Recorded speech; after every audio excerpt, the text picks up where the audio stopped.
So here's the big RJ Barrett banner. I have fun stats. So RJ Barrett has been awesome. He's averaging 28 points, 8 assists, 5 rebounds on 62% true shooting.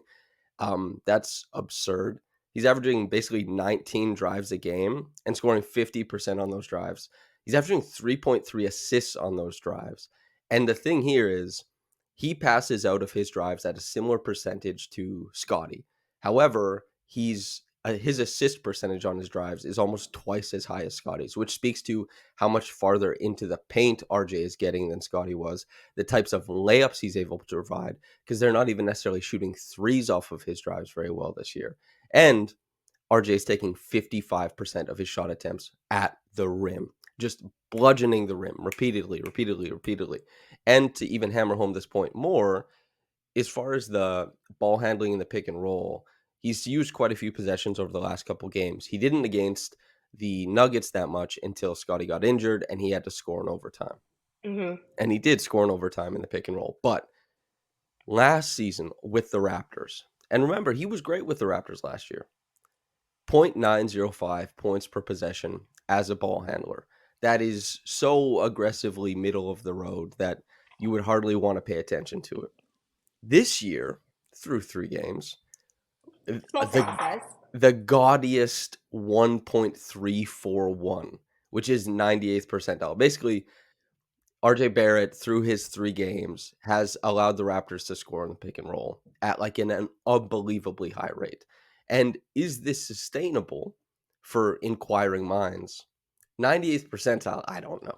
Like Nikola Especially once everyone Jokic's, comes back. yeah, Nikola Jokic's post up, Nikola Jokic's pick and roll as the screener, like those don't reach 1.341 like points per possession. So while RJ I don't think can keep that up, the amount of extra dribbles he's using, the fact that he keeps getting deeper and deeper, you know, he's not going to take every opportunity once everybody's back to like work on his own craft and get to his spots and everything runs through him. But I do think that we are going to see, and it's entirely possible to my eye, that RJ Barrett makes the jump from not 0.905, but probably into the above average pick and roll ball handler stage of things, which is above a point per possession, which Mm-hmm. really makes it a tenable, useful, and valuable play type for the Raptors. That's what I think happens this year.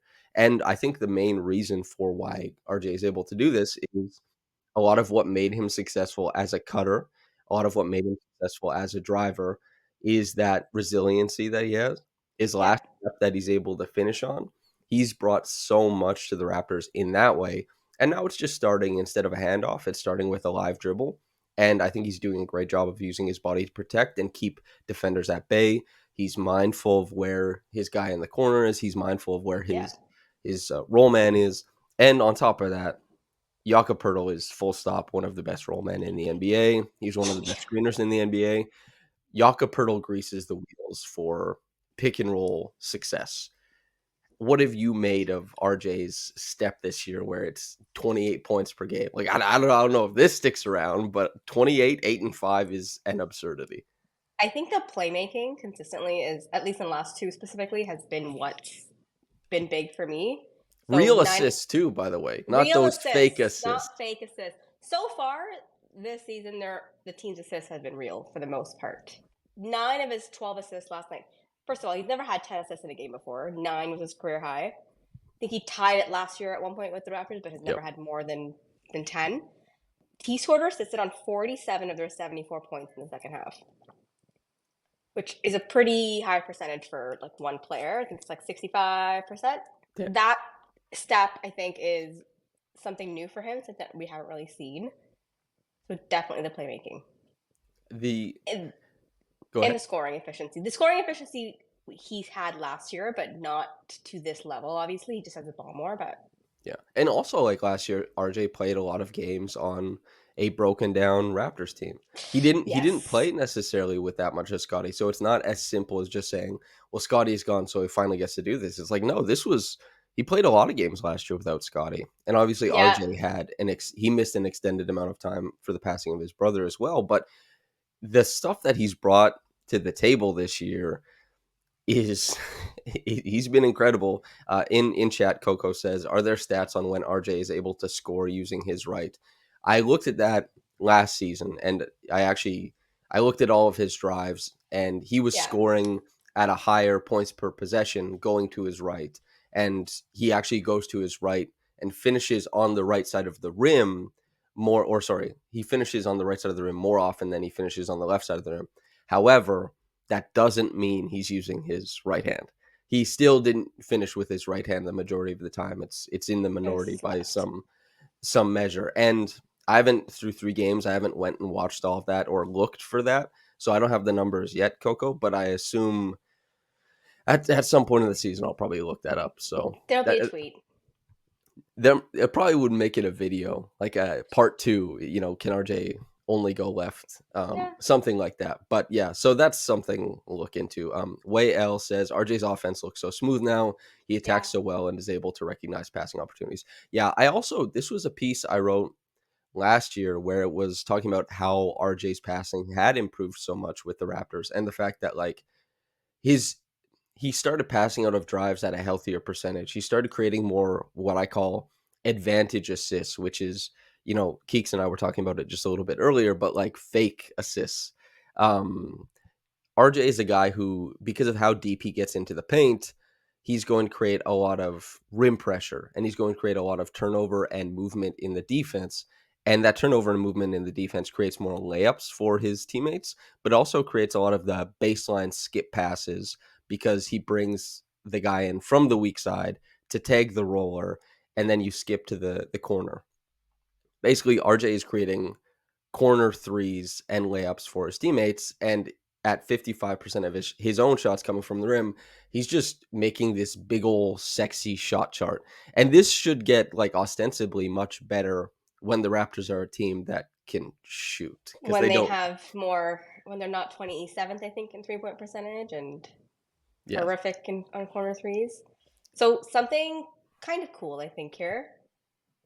So in 26 games with New York last year, RJ averaged like 24 and a half passes, 2.4 assists off of his passes. Yep.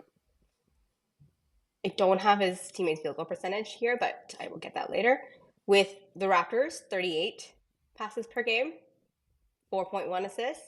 Through 3 games this year, 51 passes per game, Yep. leading to 7.7 assists. So this is a really big thing, because last year with the Raptors, he had the same amount of touches per game basically as Kelly Olynyk. Like, their Scotty, IQ are the guys who touched the ball so much last year.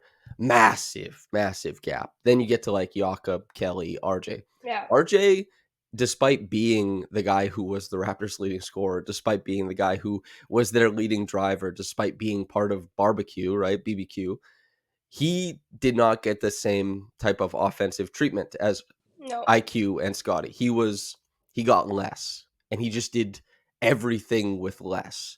And It's like he said now, about cutting, right? yeah, exactly. And what IQ said, he's like, RJ loves to score the ball. If he can Exactly. cut to score, that's when he'll cut, which was really funny, because when I was talking to IQ about that, and he told me that, it was like, yeah, if RJ can cut to score, that's when he'll cut. And then when I talked to Grady about cutting, Grady was like, well, most of the time I'm not cutting to score. I'm trying to change the defense, whatever. Um, but to go back to this point and just really this RJ stuff, RJ was doing so much with so little, and now he has more, and he's Yes. just doing so much. Of course, there's, for people who are listening to this, the podcast version, I guess, like Sunday, we'll see what happens against Sacramento, Tonight, and this will yeah. probably be a segment on the YouTube channel, this conversation, but we'll see what happens tonight. But like, congrats to him, man. I think he's been tremendous.